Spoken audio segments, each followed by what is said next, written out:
আসসালামু আলাইকুম। আজকে 12ই নভেম্বর 2024 সাল। তো আমাদের মোট 7টা গরু নতুন করা হয়েছে। এর মধ্যে গরুগুলো হচ্ছে 1, 2, 3, 4, 5, 6, 7। এর মধ্যে 3টা গরু 1, 2, বেসিক্যালি 2টা গরু হচ্ছে আমাদের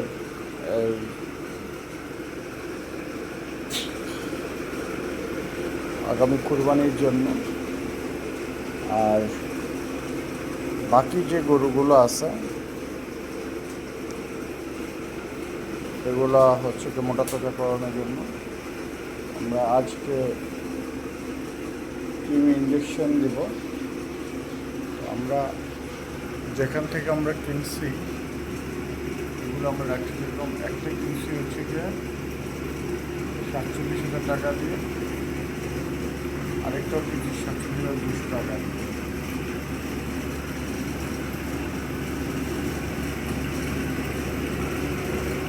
আর আমরা একটা গরু বিক্রি করছি 81,000 টাকা দিয়ে। গরু 400 টাকা দিয়ে বিক্রি করছি।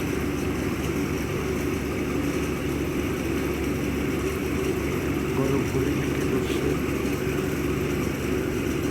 1,000 টাকা। গরু জিব্বা বিক্রি করছি 80 টাকা। সামনে বিক্রি করছি 500 টাকা। আমাদের কয়েকটা ছাগল আছে, এই কোনটার কত কেজি ওজন সেটা এখানে লেখা আছে।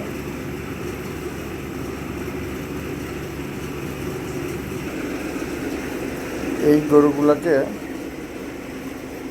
আমরা মোটা তাজা করাবো, হাড্ডিসার গরু। আর এগুলোকে আমরা বেশিরভাগ সময় ঘাস খাওয়াই, দানাদারটা কম দেওয়া হয়, দানাদারটা বাড়ায় দিতে হবে। কারণ এই যে গোবরটা দেখা যাচ্ছে, গোবরটা দেখে বোঝা যাচ্ছে এটা কেবলমাত্র ঘাস বেশি খাওয়ানো হচ্ছে, দানাদারটা কম দেওয়া হচ্ছে। দানাদারটা কাঁচা ঘাস খাওয়ার কারণে গোবরটার কালার এরকম। এই ঘরটা করা হয়েছে নতুন, এই কবজিটা ভালো। এখানে আমাদের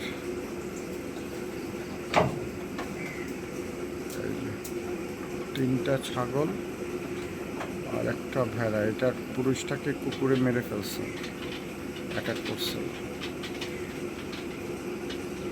এই ছিল আমাদের খামারের আপডেট। মোট 4টা ভেড়া, ছাগল আর 7টা গরু। আর আমরা এখানে নতুন পানির নলকা দিচ্ছি। আমার মনে হয় এটা ভেঙে ফেলবে, এটা ঠিক হয়েছে। আর বাইরে একটা পানির কল দেওয়া হয়েছে।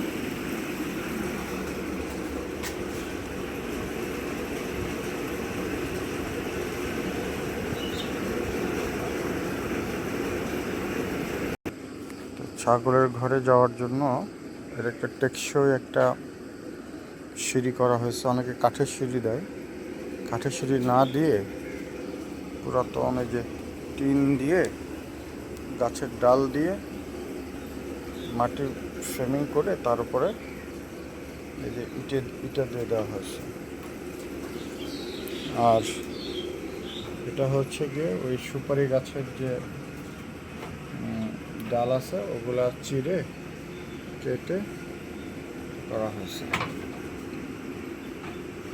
এই ছাগলটা খুব অসুস্থ ছিল, এখন অনেকটা ভালো। আর কাঁচা ঘাস আমরা ডাইরেক্ট দিই না, কেটে আনার পরে একদিন শুকাই, আমরা শুকনো করে তারপরে গরুকে দিই। আর যারা আমার পুরনো ভিডিওগুলো দেখে থাকেন তারা হয়তো অনেকে জানেন যে আমি কয়েকটা খেজুর গাছের বীজ থেকে চারা করছি। এগুলো হচ্ছে আজোয়া খেজুর। তো এই যে এগুলো হচ্ছে মোটামুটি এই যে 3 পাতা তৈরি হয়েছে। এই যে 3 পাতা হলে বোঝা যাবে মজবুত। এখানে এটাতে 2 পাতা, এই যে এটাতেও 2 পাতা, এটাতে 3 পাতা হয়েছে। 3 পাতা হলে গোড়াটা ওই মজবুত হয়। এটাতেও 2 পাতা।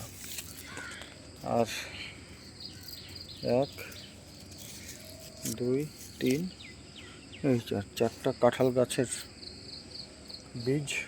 এগুলা অলিভ ভাইয়ের কাছ থেকে নিছিলাম, নিয়ে তারপরে চারা করছি। এই ফলটা বিশেষত্ব হচ্ছে কি, এটা কম, এটা শক্ত কাঁঠাল, আমের মতো করে কুচি কুচি করে কেটে সার্ভ করা যায়। রোয়াটা অনেক বড়। একজন কৃষি বিজ্ঞানী, উনি বিভাগীয় পর্যায়ে পুরস্কার পেয়েছিলেন এই জাতটা উদ্ভাবন করে। তো এই হচ্ছে বিষয়। আর আমরা কিছু সজনে গাছ লাগাইছিলাম, শীতের কারণে সজনে গাছগুলা পাতা সব কমে গেছে। আর আমাদের কদবেল গাছ, এর কদবেল খাওয়া যায় না, পোকায় ধরে যায়। তো কারো যদি কোনো আইডিয়া থাকে আমাদের কাছে শেয়ার করতে পারেন, আমরা ওটা ফলো করব। আর এই হচ্ছে আমাদের সজনে গাছ, পাতা পড়ে যাচ্ছে কিন্তু গাছগুলো টিকে গেছে। তো আর আমাদের গরুর গোবরগুলোকে এই পুকুরে দেই, যাতে ওর একটা প্রাকৃতিক খাবার হয়, জিও প্লাঙ্কটন বা ফাইটো প্লাঙ্কটন হয়। তো ভালো থাকেন সবাই, আসসালামু আলাইকুম।